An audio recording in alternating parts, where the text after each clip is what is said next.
Hi, I'm Ravon Brown, and I'm here to tell you about the best little program you've probably never heard of. Southern California Family Mediation supports families and children at their time of need with maximum effectiveness.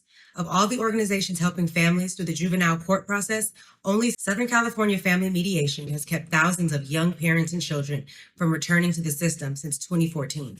We have families where the children may be 1 or 2 years old. That means it's almost a lifetime that they need to work out a plan to get along. And so when I'm able to do that, when I'm able to sit with this family and help them come up with their agreement, it does mean a world of difference.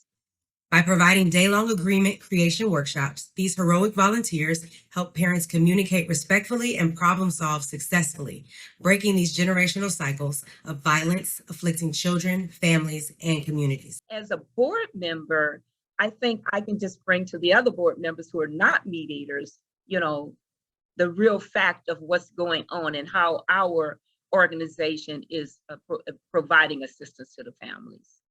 The more private support they receive, the more families they can serve. So please, please, please support Southern California Family Mediation and tell a friend. The dependency court is an entirely different animal than any other court that you will likely encounter because we're so specifically suited to one particular area of law. The Department of Children and Family Services gets involved in the lives of families and children through a referral that comes into the hotline. And if the court determines that any of the allegations are true, then they'll order some services for the family. We call it family reunification services. And these are not bad parents.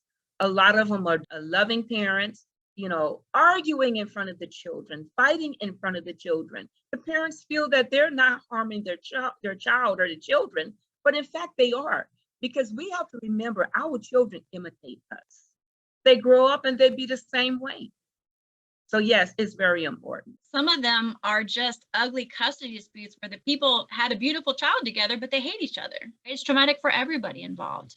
So the hope is that when they are out of our system, it's out of theirs after we've maybe had a case for years or maybe had a case for 6 months.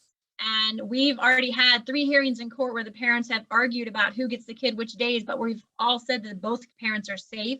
We're going to leave that to the experts. The court will terminate jurisdiction. So they'll close the case out and say, go to mediation and settle the custody, whatever the finalization and what it's going to look like.